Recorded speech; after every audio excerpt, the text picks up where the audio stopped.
Hello, Pastor Randy here. Gonna hit you with another homesteading video. I know I've been hitting you pretty hard, but it's that time of the year, and it's actually gonna get worse because guess what? It's that time of the year where harvest season's starting to come just around the corner. With everything that's going on, I want to make sure that you guys are prepared and things are going well and you're learning and expanding new things like each and every day, because we all need to be.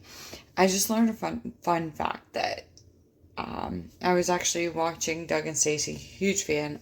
There's a few things I disagree with them, but they are very informative, so I'm not gonna diss them.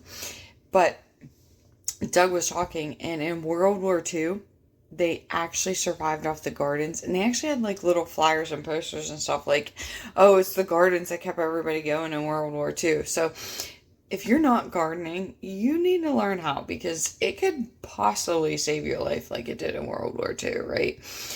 Everyone's talking about World War III. Well, don't get caught too late, because you can't wait for the war to come to start gardening. You need to garden before the war. One, I'm not saying there's going to be a war. This is just I'm just using this as an example because if you wait too late, you're gonna get caught with your pants down, okay?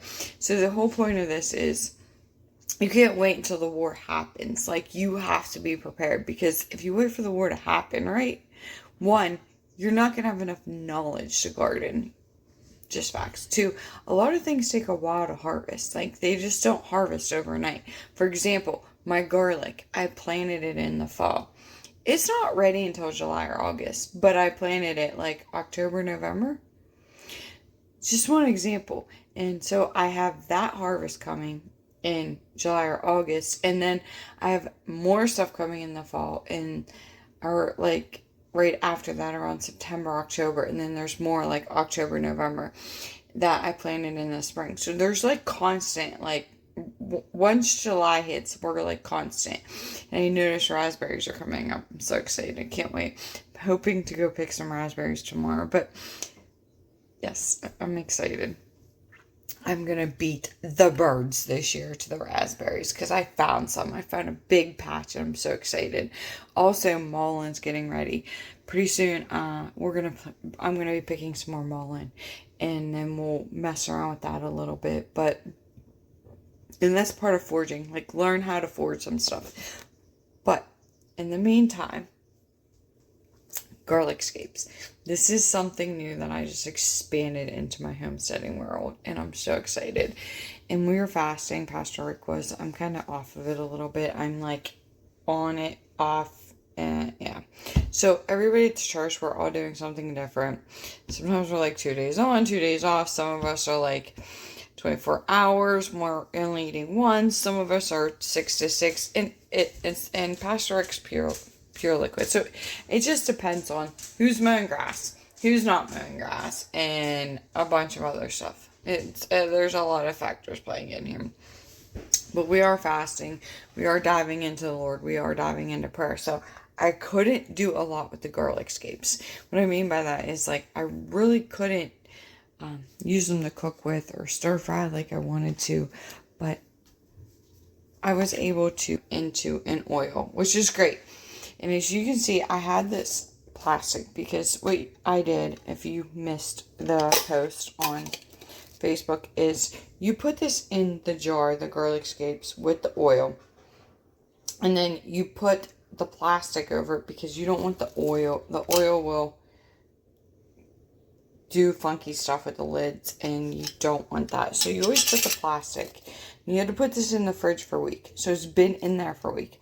Now it is time to drain, and then we're going to use this. So here we go. Pour into here. This we shouldn't need the cheesecloth. So we're just going to pour this in here and drain it and squeeze some of these out. And I'm excited because we got a new composter, and I can't wait for that. But we'll do a video on that next. We don't want I did use this this spoon is from. I actually started those up with that. So this is actually the spoon that I used, and that's why that paper towel is there, because I did not want the oil on the counter. I'm just going to press some of this. When you do anything in the oil, it takes a little bit for, you can see it's still dripping, but you always need to push down. Okay? You got to get the oil out of there, because this is where all the flavor is, believe it or not, is in this stuff. So what I'm going to do is push all this down and put this in a jar.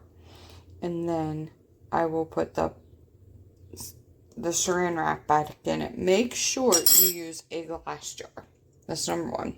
Number two, I did sanitize this, but I spared you all. What I do is when it's like oils or herbs or something, I just heat the teapot up. I put the water in there, and I let it sit in there for a good like 15-20 minutes until it somewhat cools down. I can touch the glass, and then I dump it out and I turn it upside down and I dry it. I didn't think you all wanted to sit here for like 15-20 minutes and wait for that to dry, right? So I just let it, I did that beforehand. So make sure you sanitize it. Same with the lid. You want to make sure everything's clean. Remember, it's sitting in there. This does last, they say 6 months to a year. Oil goes rancid. Make sure you have a good oil. As a matter of fact, I'm going to pull my oil out because it's right here. Upon research, and this was not my research, I listened to someone else. This is a good extra olive oil. And we get this at Sam's Club. When you're looking at oil, you want a good oil. And I'm going to go into this. You do not use vegetable oil. Please do not. But what you're going to look for is these little things down here. See this? So the more of these letters that are on there, the different places, these are the places that this oil was manufactured. You don't want a bunch of these. You want like one, maybe two. Most of them, you honestly, have two. So we go with the two just because that's the easiest ones. That's what we found. But you can see on there, there's two. There's two different places it was manufactured. If you look, a lot of them have like 5 or 6, and you don't want that because it's not a pure oil. It's actually taking from the oil. You want to have 1 or 2. That's it. If it has more than that, don't use it. This is a good one, according to somebody that educated follow online. So I took his advice and I used this oil. You can research yourself. You can use your own olive oil. Make sure it is a good olive oil. That's all I'm that's you don't want a bad olive oil. When I'm done with this, I am going to put it in the cupboard. Does not need to be in the refrigerator. Just turn this upside down because there's a ton of oil on the bottom of it. I'm going to let it drip through that. So I'll let it sit there for a little bit and I'll let it drip through, and I'm letting the everything drain out. I will take the garlicscapes, of course, and I will compost these. You could maybe, I don't know, you could probably, if you use them today, I scooped a few out and I used them in my eggs this morning. If you use them like today or tomorrow, you could probably use them. After that, I would say discard them. I have not found that you can keep them after doing the oil, so I wouldn't use them more than 3 days, to be honest with you. 3-day max. Use the 3-day rule and then compost them. I do have exciting news. We got a new composter, but I'll show you that on another video when we go outside. Today, we're just doing the garlicscapes. So, I do have 2 jars of this. I'm excited.